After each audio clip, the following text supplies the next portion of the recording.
তারা যদি ভালোভাবে দেশ চালাইতে পারে, আগায় নিতে পারে দেশকে, আসুক, সমস্যা কি? জনগণ যদি তাদের চায়, তাদের ভোট দেবে, তারা ক্ষমতা আসবে। আসলে আমি একা না, বাংলাদেশের ম্যাক্সিমাম লোকে চাচ্ছে নতুন কিছু, আশা করতেছে যে নতুন কিছু আসুক। তারা ছাত্র জীবন থেকে আসছে, কিন্তু দেশ পরিচালনা এটা একটা অভিজ্ঞতার বিষয় এবং বিষয় তারা নতুন এখন হবে, ধাপে ধাপে হয়তো তারা আসতে পারবে।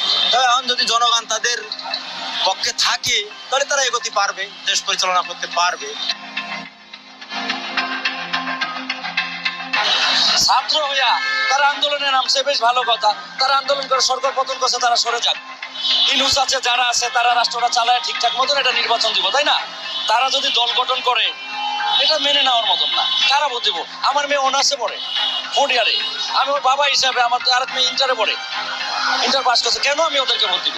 ছাত্ররা দাঁড়াইতে পারবে সারা বাংলাদেশে, কিন্তু উইন করবে কোন সেন্টারে?